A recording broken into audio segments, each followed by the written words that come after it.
Alrighty there. Good morning, lads and ladies. Welcome back to Calc 2.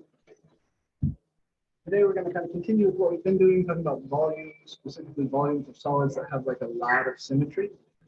I'm going to show you a new method today, but before I do that, I want to get a little bit more practice with the method we met on Monday, that slicing disc washer thing. So that's it. Today we're doing more volumes, specifically discs and washers, like last time. And then we're going to learn about something called the method of cylindrical shells. My Calc 2 professor called it the onion method, which is a valid thing. You're kind of thinking of your solid as like a many layered thing. But he said because like cutting an onion, it will make you cry. Hopefully these cylindrical shells method does not make you cry. I just want to share that bit of bad math humor. This meeting is still converting this recording here, so you'll have some fan noise for the next couple seconds, but should be done very soon. This is MAC2312, section 004, which is a class. And today is the 1st of September, 2024. Like I said, we're going to get more disc washer practice.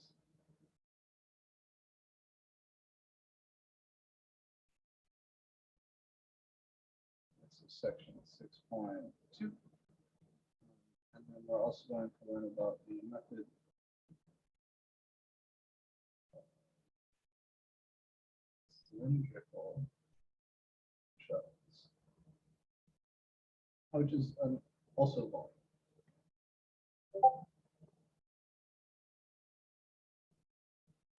This is section 6.3. Basically, what we're going to see is that some solids, even with that really nice rotational symmetry, you just can't use the disc washer method for various reasons. Cannot use the disc washer method, and the cylindrical shells method will save the day there. But I think before we introduce a new method, I really want to see how comfy you are with this. So let me just grab your textbook.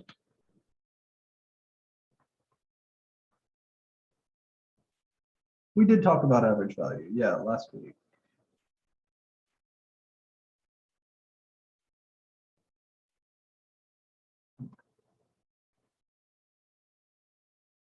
Remember we talked about the mean value theorem for integrals?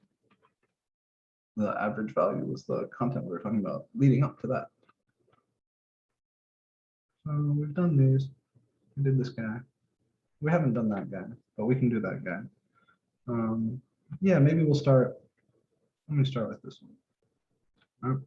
So let's find the volume x cubed, y equals 8, x equals 0 about the y-axis. Okay. Let's find volume. Solid. Remember, there's lots of words. Generated by rotating the region, bounded by y equals x cubed. Y equals 8.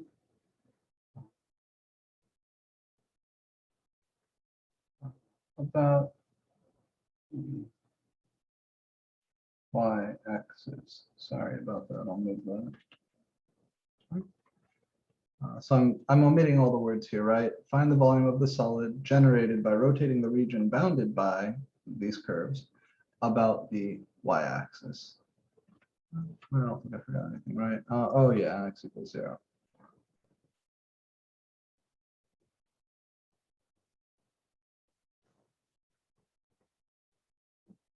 So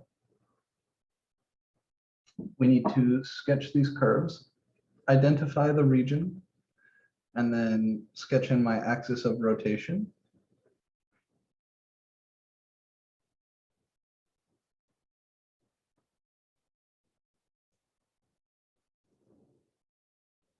Y equals x cubed. This is definitely a graph you should know. It's like this over here. And it's an odd function, has this sort of symmetry. I'll say that y equals 8. this. Okay, I'll say y equals 8 is right here. So in this point, this is y equals x cubed. So y equals 8. Remember, y equals a constant. That's always a horizontal line. X equals 0. X equals a constant is a vertical line. X equals 0 is the y-axis.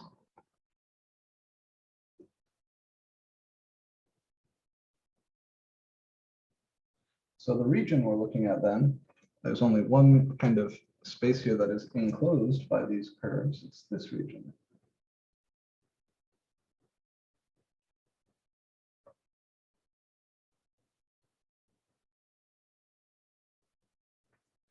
And we want to rotate that around the y-axis. So here's the deal, right? With the dishwasher method,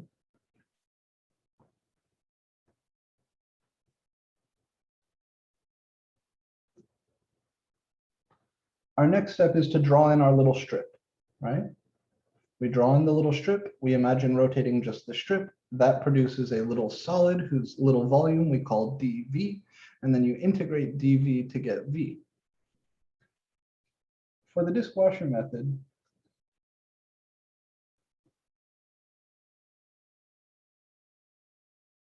the strip is always perpendicular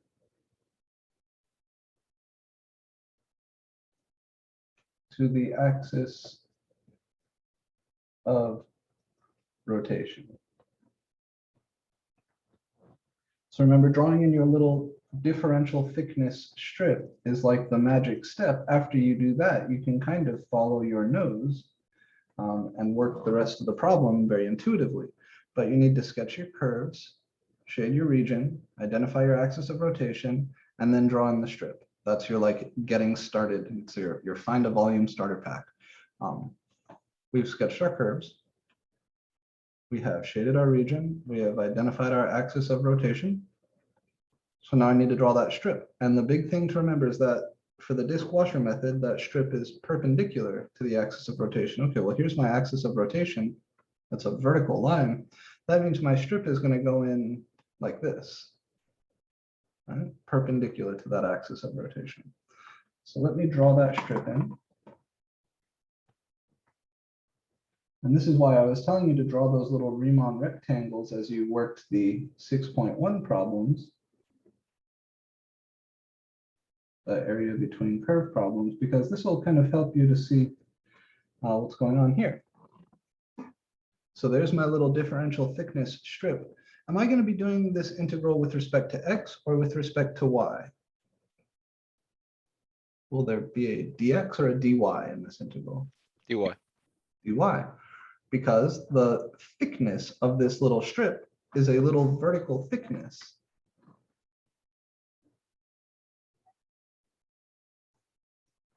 So once you have your strip drawn in, you know immediately that you're going to be doing your integral either with respect to x or with respect to y. That's important for several reasons. Let me rotate just that strip. Sketch the resulting solid. It's a little disc. It's a very thin disc. Looking something like this. This is the little solid that we've been calling, whose volume we've been calling dV.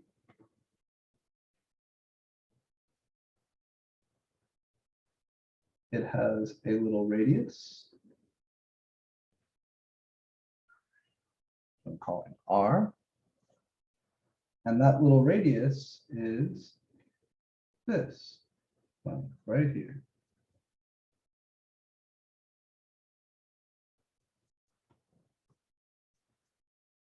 And that radius depends on where the strip is, right? If the strip is way down here, then that radius is very small. If that strip is way up here, then that radius is quite large.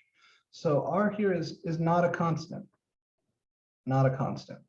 We need to figure out how R changes as the position of the strip changes. And the position of the strip is determined by Y, not by X.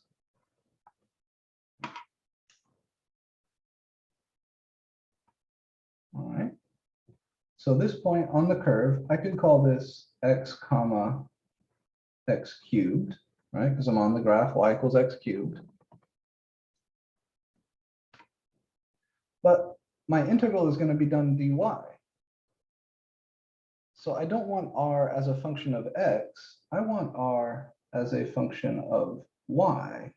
So here's what we're going to do. We're going to take our y equals x cubed, and we're going to solve this for x. This is the same as saying the cube root of y is equal to x. So I could, instead of calling that point x comma x cubed, I could call it the cube root of y comma y, right? Y equals x cubed, so the y coordinate here is x cubed. Or you could equivalently think about this as x equals the cube root of y, so the x coordinate is the cube root of y. You can think of this curve as a function of x or as a function of y.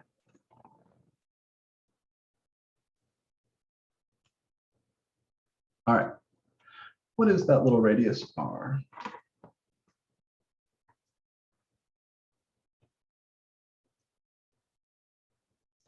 Well, it's the horizontal distance from this point to this point over here, right?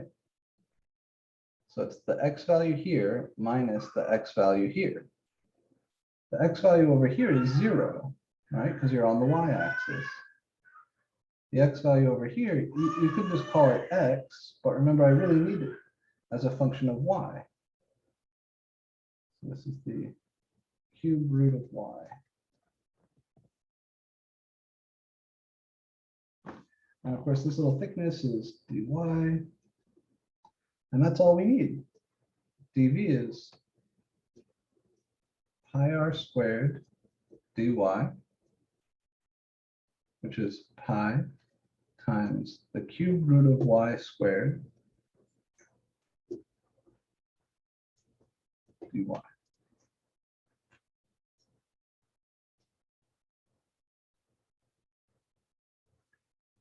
Therefore, my volume,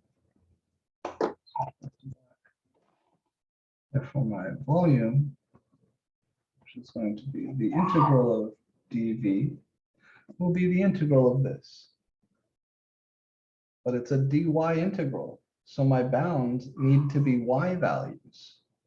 So I'm going to integrate from where to where? What are the bounds for this integral? 0 to 8. I heard From y equals 0 to y equals 8. very good. Yeah, exactly. So again, you imagine the strip as moving through this region. Way down here, you'd have y equals 0. Way up here, you have y equals 8. So this is going to be, and I like the way you said that, from y equals 0 up to y equals 8. It's nice to remind yourself these bounds are y values, and they need to be y values because it's a dy integral. Now, in the next line where we actually go to solve it, I won't write the y equals. I'll just write integral 0 to 8. And then this is what goes in there, pi times the cube root of y all squared dy. So that's the hard part done, right? Drawing the picture, getting the integral set up. That's 90% of the work here. This integral is not a hard integral, so I want to pause for a minute here, having done all the hard stuff. Questions about where this is coming from? So every time we find the r, do we just pick one of the equations and solve for x to find the r? Or like, why did you choose that specific one? Let me make sure I'm understanding. So why did I choose which specific one? Yeah, like why did you choose y equals x to the third? Well, this boundary curve is y equals x cubed, right? They gave us, and r kind of, if we want to think on like this level of abstraction, r is the distance from the far end of the strip to the axis of rotation. That's the closest thing I can do to giving you like a formula or a rule that tells you how to find r. R is the distance from the end of the strip to the axis of rotation. And in this case, because the strip is like sideways, that distance is the x value here minus the x value here. And you can imagine if this picture was rotated or something like that, if the strip was up and down, it wouldn't be x values. But in this particular case, and we're getting it all from the picture, I know that the radius of this disk is the distance from the far end of the strip to the axis of rotation, which happens to be the x value at this point, a generic point along the curve, Mhm. minus the x value at this point, which is 0 because we're along the y-axis. Okay. So what is the x value along this curve? Well, you could just call it x, right? If you're thinking of this as y equals x cubed, then that point is x comma x cubed.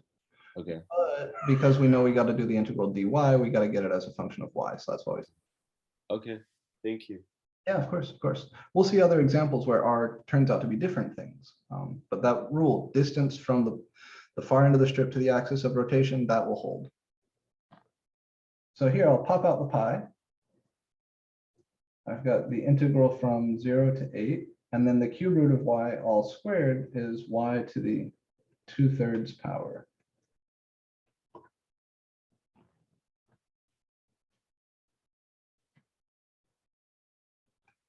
The y to the 2/3 power, you're going to add 1 to that power, divide by the new power. 2/3 plus 1 is 2/3 plus 3/3 is 5/3. So your antiderivative here, the pi will come along for the ride.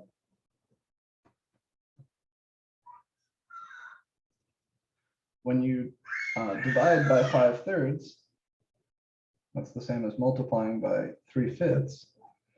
So I'll have 3 pi over 5 times y raised to the 5 over 3, and this is to be evaluated from 0 to 8.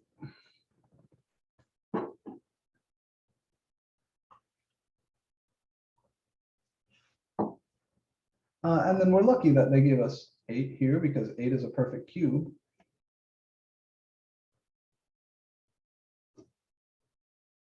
Numbers are not always this nice, but 8 to the 5/3 is an integer.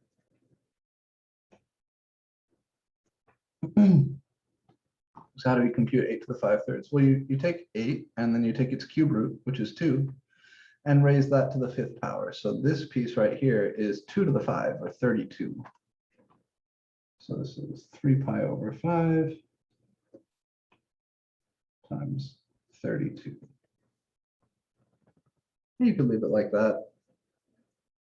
Well, honestly, if you gave me this, I would probably give you credit, but you should know. You should know how to evaluate powers like this. All right, any questions on any part of this guy? Okay.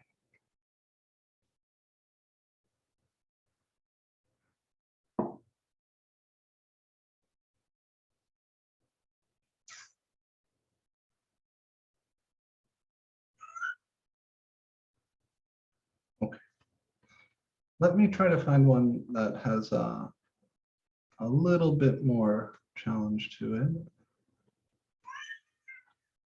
Let's see. Yeah, this looks good. Find example 4 about the line x equals 1. Example 4.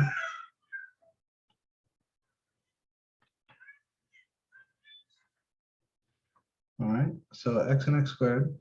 This will be our last guy. We're not doing example 4. We're doing the last example there, which uses the same region but rotates it around a different axis.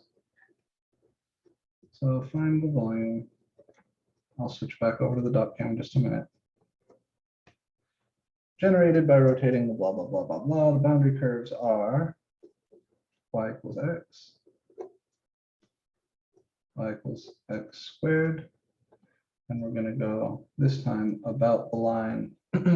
So x equals -1, right? Yeah, x equals -1. Okay.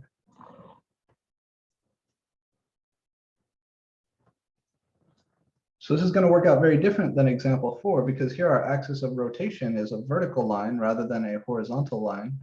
And it's also not one of the coordinate axes. It's not the x-axis, it's not the y-axis, it's something else. But you'll see that the procedure I've outlined for you works just fine. So.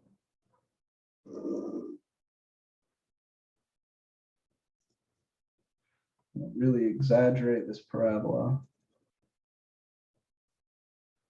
So I have, let's say I should have done a little more.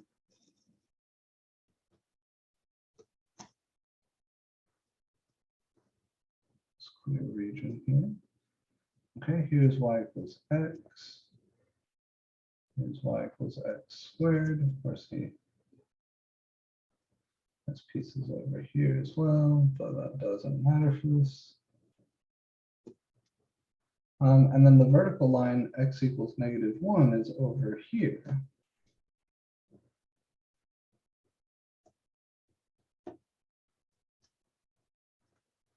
And this is our axis of rotation. So the region that's enclosed by x and x squared is still this region. And we saw how to find the volume of the solid that you get by rotating this around the x-axis on Monday. This time, instead of rotating around a horizontal line, I'm going to rotate around a vertical line. You'll see that changes things quite a bit. Okay, here's the y-axis. Here's the x-axis. That's everything drawn and labeled. We do know that this intersection point is 1, 1. Just get that out of the way, whereas x equal to x squared at 0 and 1. How do I draw my strip in? Do I draw my strip like this? Or do Horizontally. Yeah, good. Horizontally, right? The strip is going to go in like this, perpendicular to the axis of rotation. So it's going to be at some generic y value. And it's going to have a thickness dy. All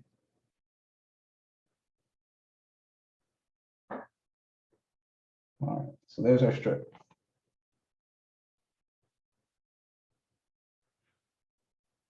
This time when we rotate, I'll do my best here to draw this for you.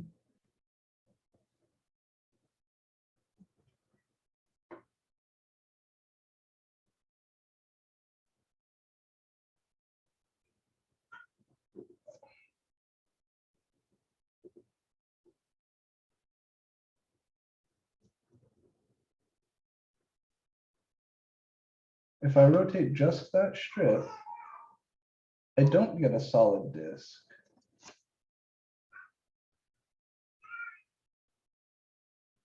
But I get an annular washer. I get like a disk with the middle punched out.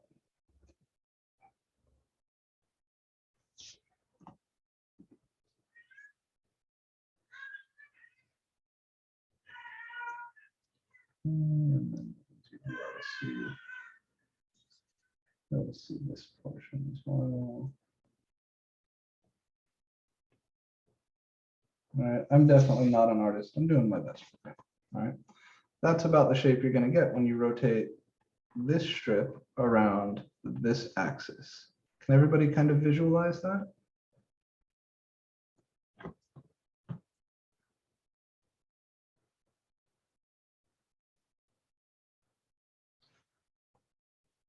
So my dV is going to be like if you took the whole disk and then punched out the middle. And we did the algebra for this the other day. Basically, you need to think of it like there's two different radii. There's this inner radius, which I'll call little r. And then there's this outer radius, which I'll call big R. All right, and your axis of rotation runs right through the center of this thing.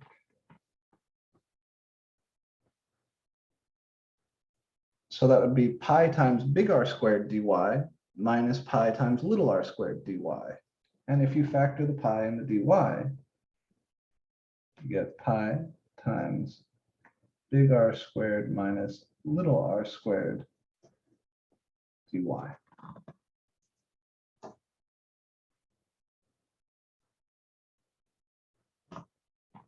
What is different about this one compared to the last one that we did? Here, your strip doesn't extend all the way to the axis of rotation, right? If you look at that last example, I'll flip back for a second. In this guy, our little strip goes from one end of the region all the way to the axis of rotation. There's no gap between the region and the axis of rotation. But here, the region that I'm rotating is separate from the axis of rotation, right? My axis of rotation is way over here, and my strip stops right over here. So the near end of the strip does not touch the axis of rotation because that region doesn't go all the way to the axis of rotation. And that's what's creating this gap inside. The gap inside the DV solid here corresponds to the gap here between the near end of the strip and the axis of rotation. That's the difference.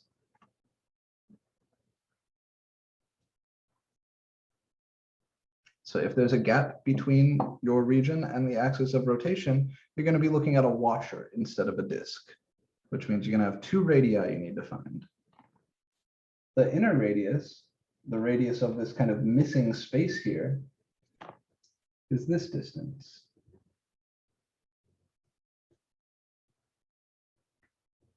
Right, it's the length of the gap. And the outer radius is the distance from the far end of the strip to the axis of rotation.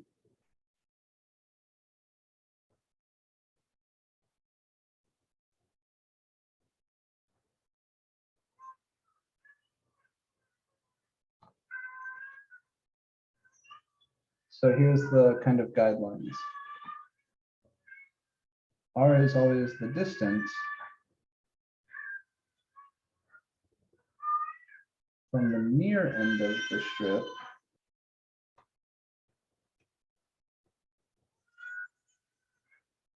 to the axis of rotation.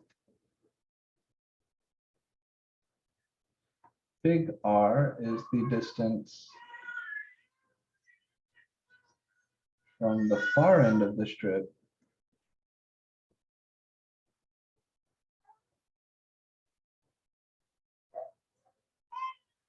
to the axis of rotation.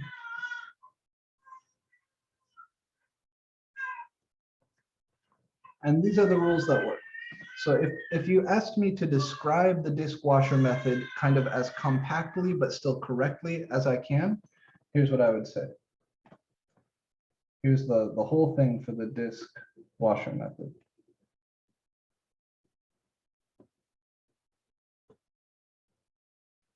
Sure thing. So first, the strip goes perpendicular to the axis of rotation.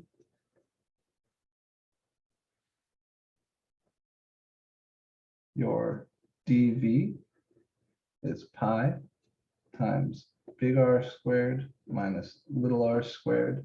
And then I'm going to use a dt here rather than dx or dy, because this could be dx, this could be dy. It depends on whether your strip is vertical or horizontal, where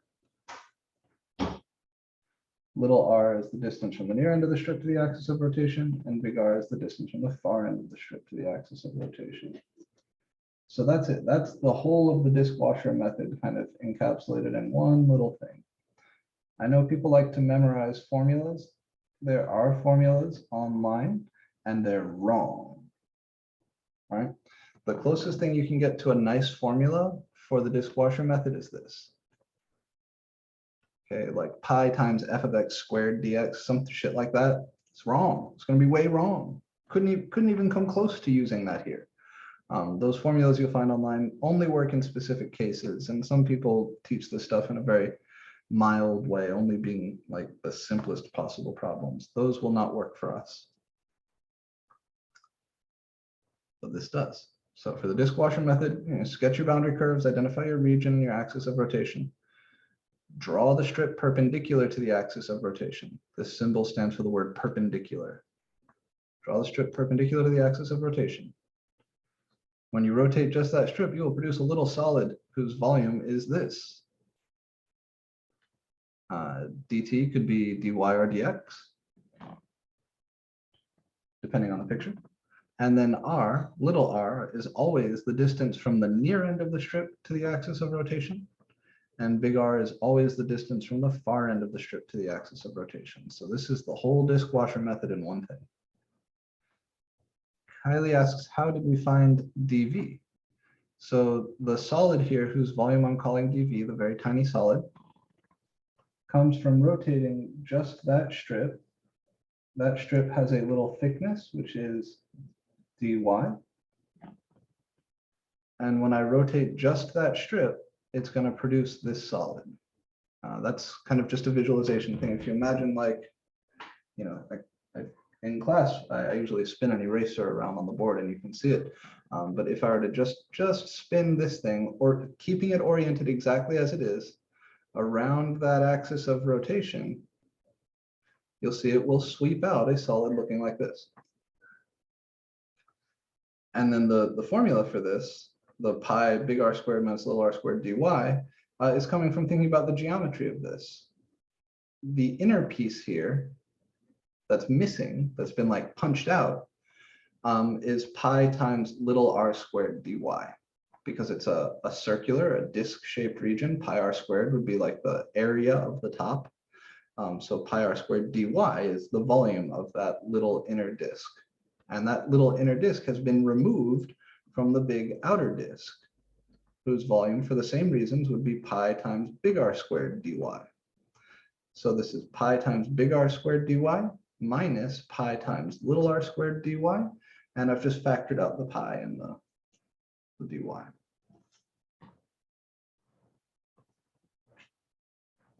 We derived this. We cooked this up on Monday. If you want to look at sort of the end of Monday's lecture, you can see this, the derivation. But we're not done. The bulk of the work is finding big R and little r.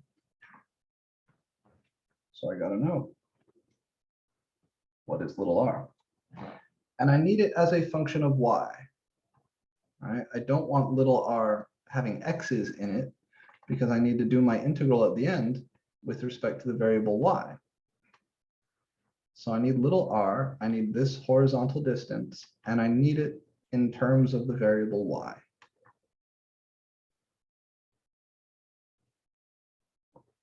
Well,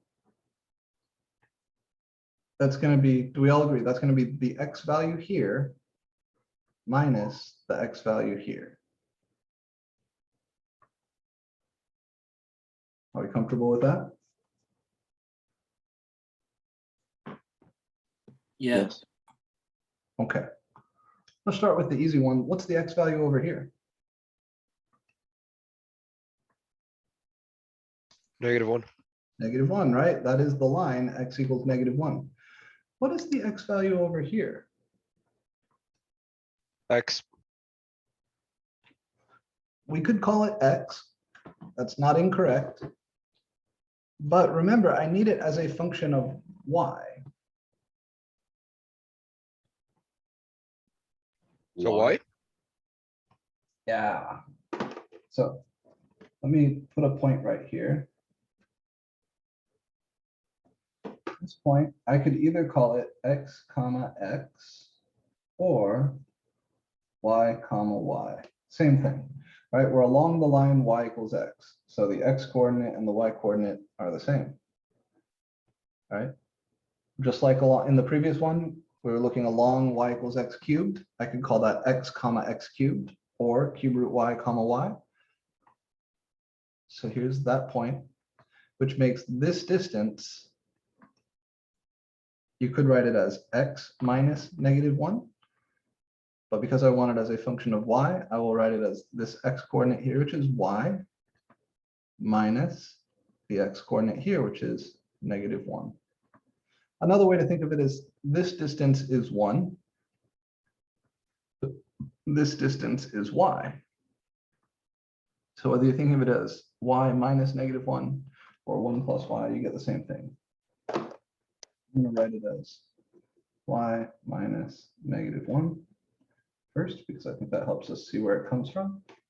And of course, that's the same as y plus 1.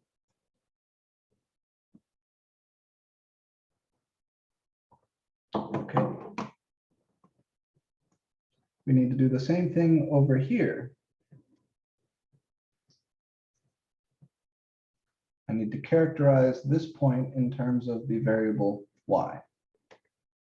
So now we're along y equals x squared. So I could write this as x comma x squared. But I'm working with respect to the variable y. So instead I'm going to write that as the square root of y comma y. Right, because if you solve y equals x squared for x, you get square root of y equals x. We comfy with this?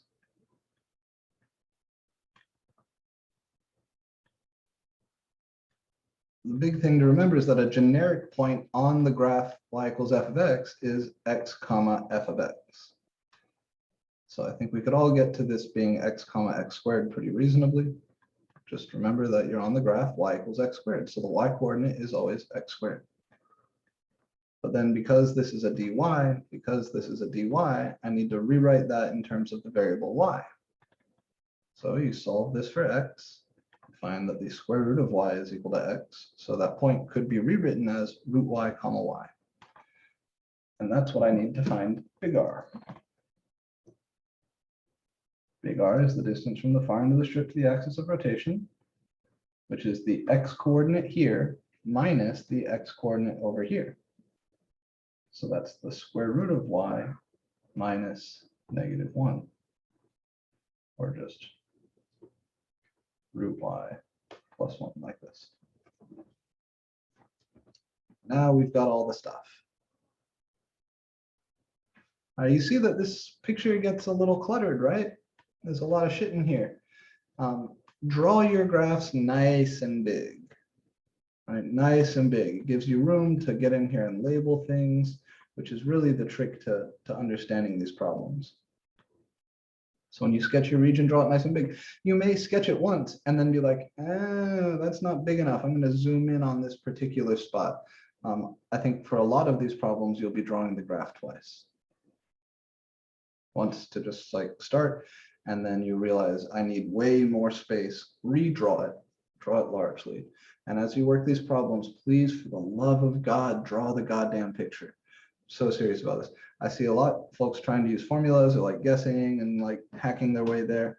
On the test, I will require you to draw a picture like this. I will say, sketch the curve, shade the region, draw the axis of rotation, draw the strip, label the distances, all of that. So you got to practice doing this as you do the homework. With that in mind, any questions up to here?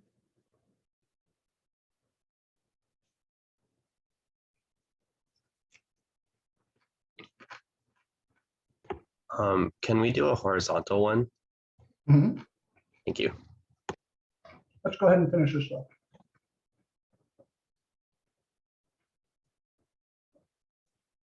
So big R squared is root y plus 1 squared. Little r squared is y plus 1 squared. The integral is done dy. And maybe rather than spending time grinding out the integral, I'll just ask you a few questions about it. First, what are the bounds?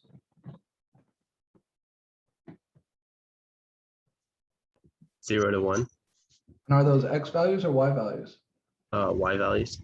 Very good. So we go from the smallest y value in our region, which is 0 down here, up to the biggest y value in our region, which is 1 right here. So this is the integral from y equals 0 to y equals 1 of dv, which would be pi integral 0 to 1. If you FOIL that first part out, you'll get y plus 2 square roots of y plus 1.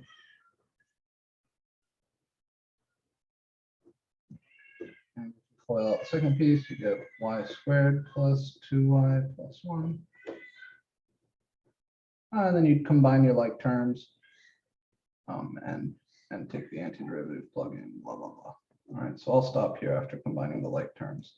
I've got a y here and a minus 2y here. I have a minus y squared here. I have a plus 2 square roots of y here. So I'll write these in descending order of power. That's negative y squared. And then my y's are 1y minus 2y's. That's minus 1y. And then I have plus 2 square root of y. And then the 1 and the -1 cancels. Okay. So that's it. From here, you rewrite these as power functions, take your antiderivative, plug in. I'll let you finish this.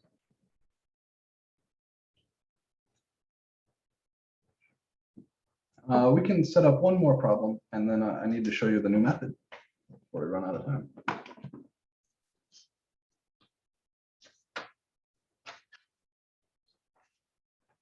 Do we have to solve it all the way, or can we just plug in the 1 and the 0 and just leave it? Well, you need to take an antiderivative before you plug anything in, right? Oh yeah, you're right. I haven't done the integral yet. So you'd rewrite each of these as powers, like this would be y to the 1/2, then you take the antiderivative, then plug in 0 and 1. At this point, we've done so many power rule integrals, I don't feel compelled to hold your hand through that. I know you guys can do that. All right, last one. We wanted to look at something where the axis of rotation was horizontal again.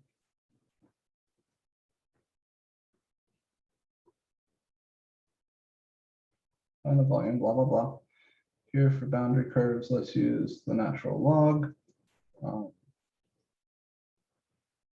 The x-axis. And the vertical line x equals e. And let's rotate about the line y equals -1.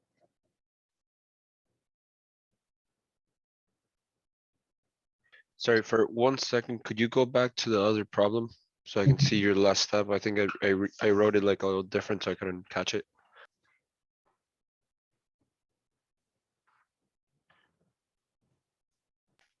All right, got it. Thank you. Good. All right.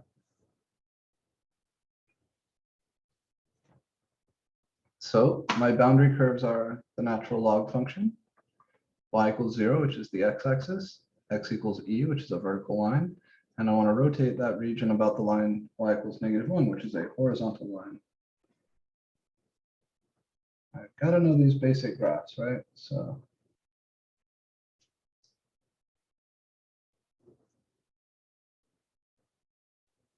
natural log function looks like this.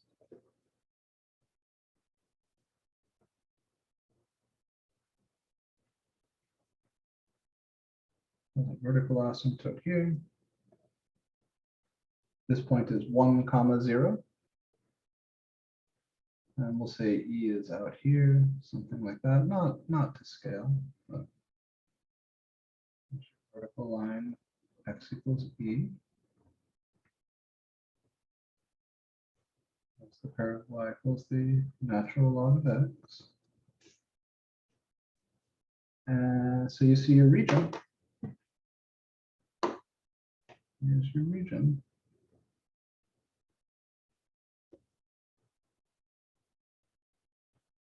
Y equals 0 is the x-axis. That's one of our boundary curves also. And this is definitely the space that's enclosed.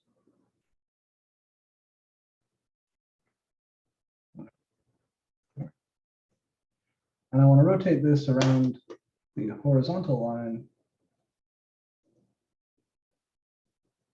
y equals -1. That is my axis of rotation. So since this one is touching the line, that means we don't need to do big R minus small r.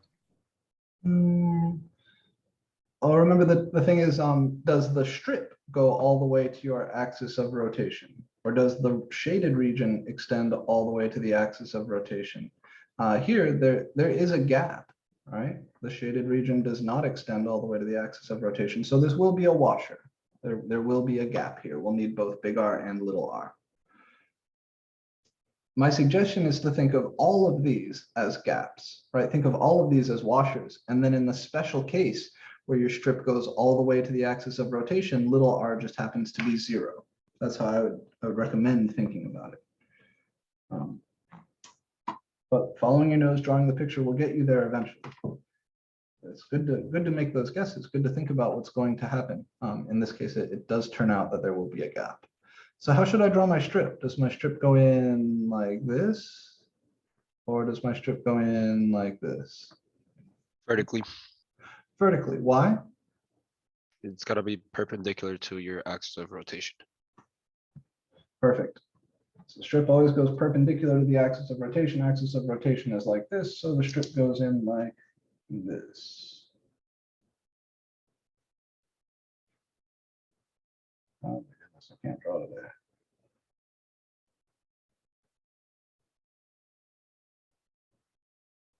Alrighty, here is my little differential thickness strip. Is this integral going to be done with respect to x or with respect to y? X. Good, good, because the thickness of that strip is a little dx thickness, right? It's a horizontal thickness. So this will be a dx integral. I can draw the solid over here, the little solid I get by rotating that strip.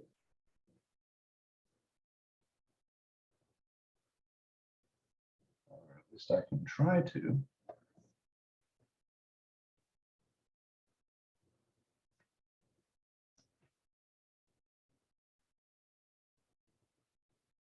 Right, so if I were to rotate just that little strip, I would produce a washer-shaped object like this. The fancy math word for a washer is an annular disk. And here would look like that. So there's my little solid dV that I get just from rotating this strip. And there is a little radius and a big radius. My little radius is this. Right? And my big radius is this. Little radius is the radius of the gap.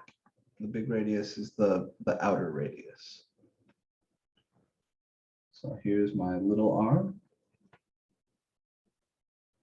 Distance from the near end of the strip to the axis of rotation. And here's my big R. Distance from the far end of the strip to the axis of rotation.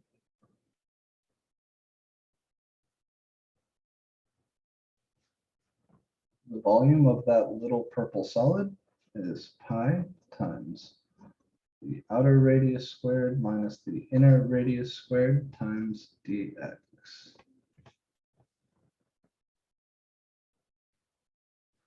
And to find that outer radius and inner radius, we need to think about the graph. So the point up here, far end of the strip, is x comma ln x, because it's along the graph y equals ln x. So what is big R? Ln x minus -1. Very good, very good. Big R is the y value here minus the y value here, which is the ln of x minus -1, or ln of x plus 1. And little r, what is this distance? 0 minus -1, so just 1. Yeah, I like the way you're saying that. 0 minus -1. You can go to subtracting this minus this. So just 1. And that means that my volume,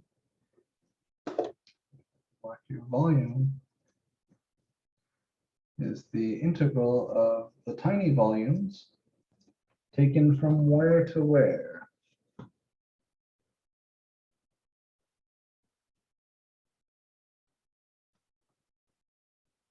From that point x to e, to Good. x equals e. Yeah, from here out to here, right? The x values, whatever the x value is here to the x value here. X value there is e, that was given. What's the x value here? Where does the natural log function cross the x-axis? At 1. A 1. Very good. So the integral is done from x equals 1 up to x equals e. And again, I'll just write it down. We won't go ahead and crunch it. This is integral 1 to e pi times ln of x plus 1 squared minus just 1 squared dx.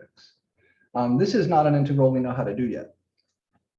You guys don't yet know how to integrate the natural log function, so this isn't something you would actually follow through on. But that's the setup. Okay, we need to talk about cylindrical shells. We haven't even gotten to that yet. We've just been looking at more disk washer examples. It's 10:26. I have you guys for what, another 15 minutes. So that's enough time to at least introduce the shells method. So let's do that. We're now done with 6.2. We're starting with 6.3.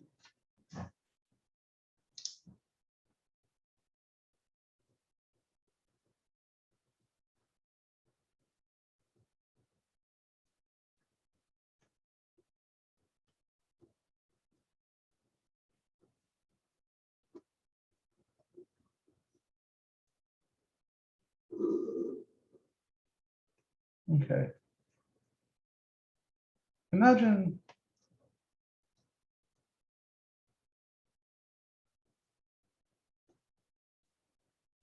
the following situation.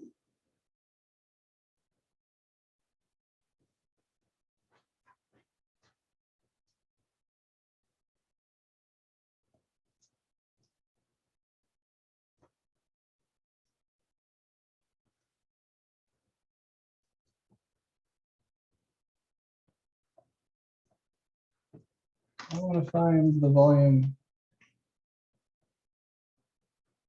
that I would get by rotating this region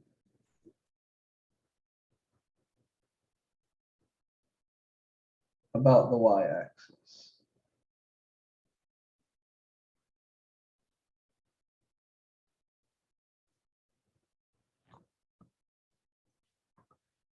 What is this curve? I don't know. This could be like y equals. How about negative x minus 4 squared plus 4? Something like that, say. Doesn't matter.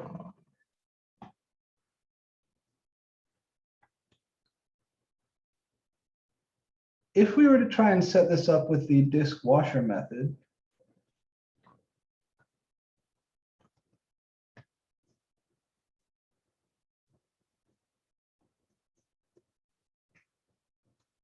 I would draw my strip in like this.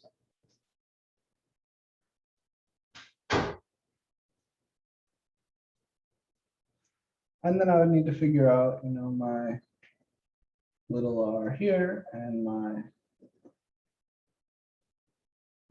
big R here. The problem is this function is not one-to-one. You cannot nicely solve this for x. Let's call this xl f of xl. I'm going to call this xr comma f of xr, whatever. The problem is that the y values here are the same. There's no nice way to solve for those x values in this expression. If you try solving this for x, you get a plus and minus square root here. You're going to run into some issues. And if this curve were maybe not quadratic, but something else, as long as that thing is not one-to-one, as this thing is not, you won't be able to find, you cannot nicely find big R and little r as functions of y.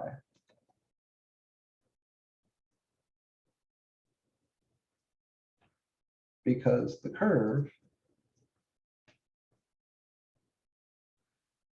is not a function of y.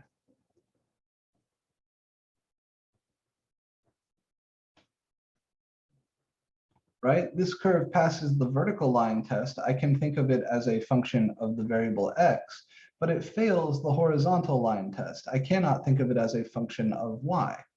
There are some ways to hack around this in this particular case, but your textbook has another example, which I'll show you in a second, where you really couldn't even hack your way around it, unless you're going to make use of some very clever symmetry arguments. So because this can't be nicely solved for x, right? It can be done, but not nicely, because there's a plus minus in front of the square root that you'd get there. There's no nice way to write these distances down as functions of y. And let me show you the slightly more severe example. It does involve some trigonometry. Yeah, same sort of thing. Here's an example like the one we did, right? You've got a curve here, and there's no nice way to solve to find these x values. This is a cubic function now. It's going to be even harder.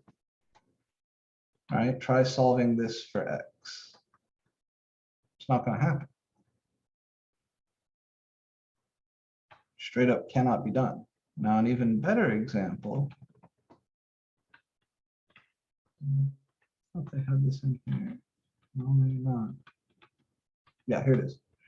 The sine of x squared.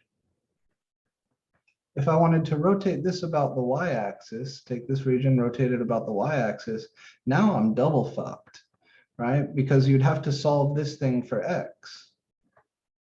You could do that. You take the inverse sine of both sides and then take the square root, but the inverse sine function has some domain restrictions that the original sine function doesn't have.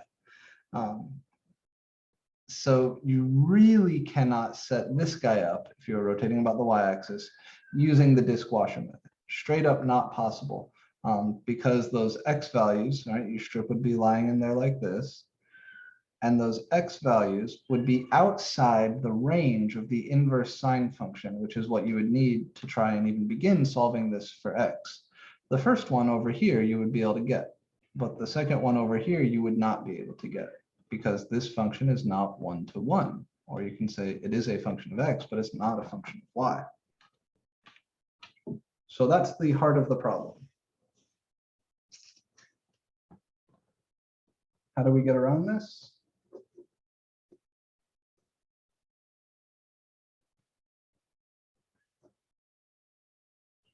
Well, simple.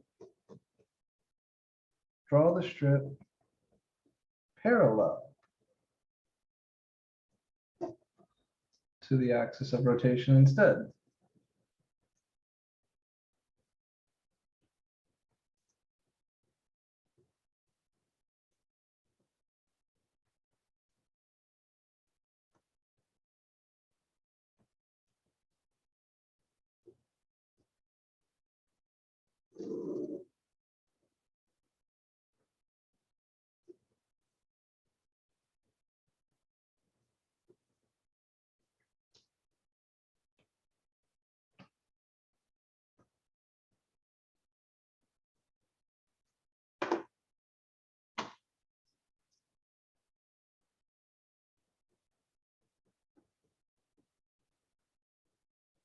Now, when your strip is parallel to the axis of rotation,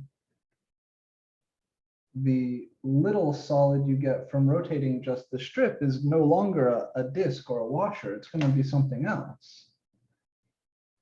And the sort of statistics or dimensions that you're going to need are going to be different. Everything kind of changes. But it does get you around this problem. And the heart of the two methods here is that one involves the strip being perpendicular to the axis of rotation. The other one involves the strip being parallel to the axis of rotation. That's it. Okay. So if I were to rotate just this strip now, I'll try to draw it down here.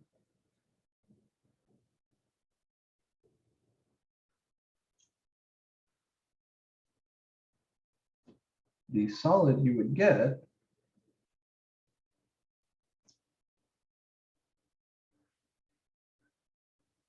is a very thin-walled cylindrical shell. What do I mean by cylindrical shell? I mean like a soup can with the top and bottom popped off.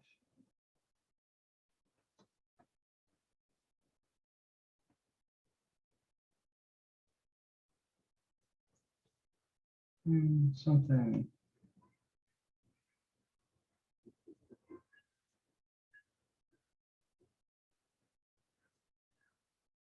Something looking about like this.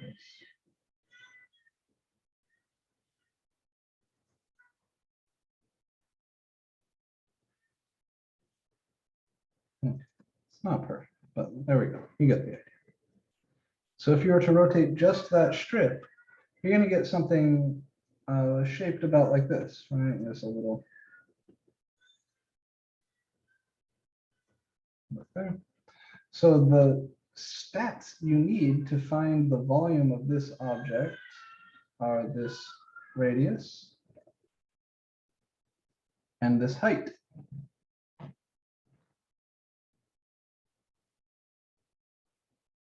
Basically, what we're going to do is we're going to cut and unroll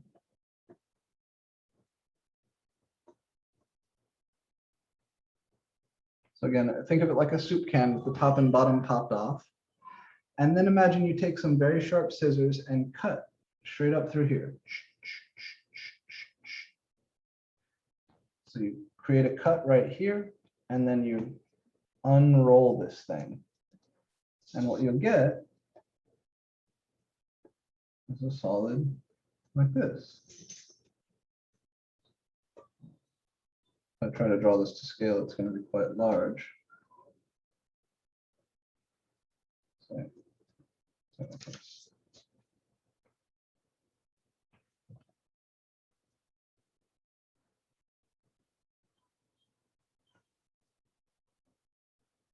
A very thin walled rectangular prism.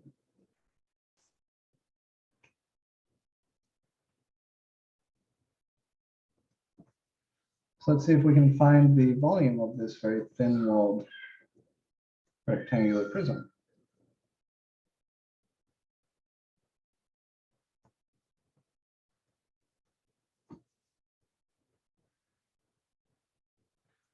This dimension is still just the height.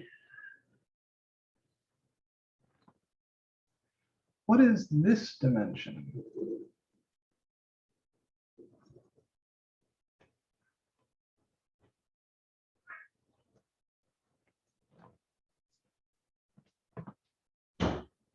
Would it be the circumference of the entire inner part of the soup can? That's exactly it, right? When I cut this thing, slice and unroll, the length of this guy is the distance all the way around the cylinder here. So this is the circumference, which is 2 pi times the radius. So your dV here, your dV for the method of cylindrical shells is length times height times width, right? And the sort of thickness here, the little thickness here would be dx. So dV, the volume of this cylindrical shell, just the shell, is 2 pi r times the height, and then in this case it would be a dx. But it, you know, if you rotate the whole picture, it could be a dy also, depending on the problem. The height of the shell is this height. All right, so if I'm being careful, it's this height, the height of the strip, and the radius of that shell is the distance from the strip to the axis of rotation. And the nice thing about this is the height is just the y value along this graph, and the radius is just x. So everything sort of comes from here. If this is x comma 4 minus x minus 4 squared, all right, the function from the example, then my height here is just that y value.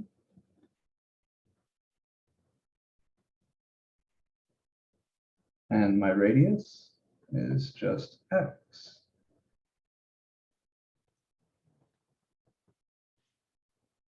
All right, that's the vibe. That's the vibe. Questions about where this shape is coming from, or how we're getting to this, or how we're getting this before we get into details.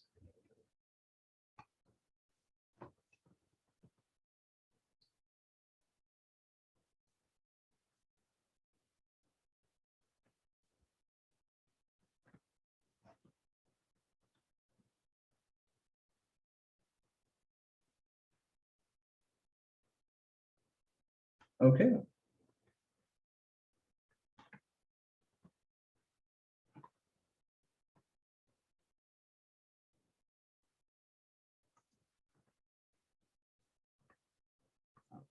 Now my picture here, this isn't exactly perfect. I made this function up, and I think that function actually would have a y-intercept or an x-intercept over here somewhere. Let me see. So the square root of 4 is 2.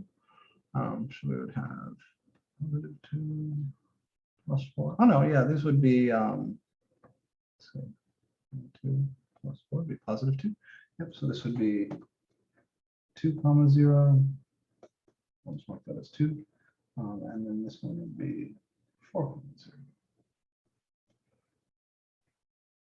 So let's go ahead and set this up. What would dv be here? dv is 2 pi times my radius, which is x, times my height, which is 4 minus quantity x minus 4 squared.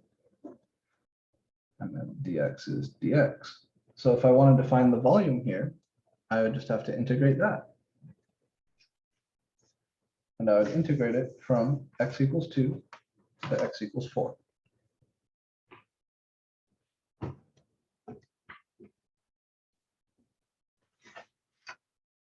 It's not always necessary to draw the big purple pictures down here, right? I'm drawing them for you in this particular case, specifically this second one I'm drawing for you, so you can see where this formula comes from. Because it really is just like length times width times height. But usually we would just draw the shell and find r and h from the graph. So from here I would say my volume then would be the integral of dv taken from x equals 2 to x equals 4, which would be the integral from 2 to 4. You can pop out the 2 pi, and then what's left inside is x times the quantity, 4 minus x minus 4 squared dx. Which we can crunch out. It's 2 pi, integral 2 to 4. Can I ask where you got the 2 and the 4 from? Yeah, so the bounds for the integral, because this is a dx integral, would be from the smallest x value in my region to the largest x value in my region. So I found these x-intercepts, which you would find by setting this function 4 minus quantity x minus 4 squared to 0. So again, we imagine, just like in the disk washer case, you have to imagine that strip is moving through the region. Kind of the leftmost position for that strip is all the way over here where x is equal to 2. And the rightmost position for that strip is all the way over here where x is equal to 4. So that's for the 2 and 4, I think.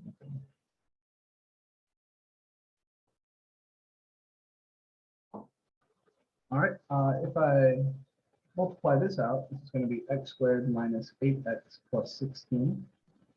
This is x times 4 minus x squared plus 8x and then minus 16.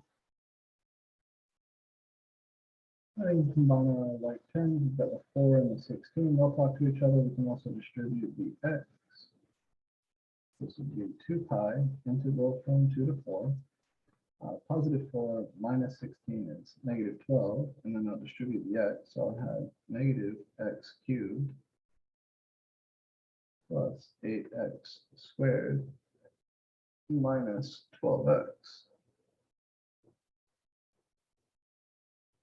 Yes.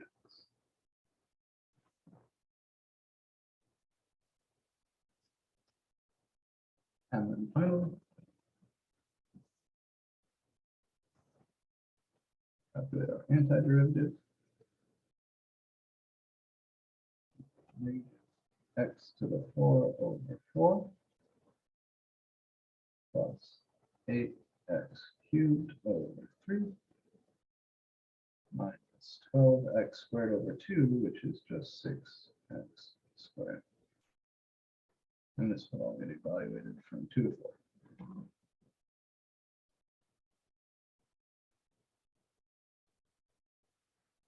The arithmetic here is not super pleasant, but we'll do it. First example. So 4 raised to the 4th power, let's see, 4 cubed is 64. So that times another 4 would be 256. This is negative 256 over 4 plus 8 times 4 cubed is, I'll just write it as 8 times 64 over 3 minus 6 times 4 squared. Just write that 6 times 16 for now. And then I need to subtract what I get when I plug in 2. That's going to be the negative of 2 to the 4, which is 16 over 4, plus 8 times 2 cubed, which is also 8 over 3, and then minus 6 times 2 squared, which is 4. So plugging in our bounds, we'll look at something like this. 256 over 4, that's going to bring us back down to 64. Let's see what we can do. This Would that be an acceptable answer on the test? well, there's so many things here that can clean up. I would really like you to see at least the integers cleaned up. So 256 over 4 is an integer, it's 64. 8 times 64 over 3, and there's not much that can be done here. This isn't going to be a terrible number. What is 8 times 64? 64 I could think of as 4 cubed, or 2 to the 6. 2 to the 6 times 2 to the 3 would be 2 to the 9, which is what, 1028, something like that.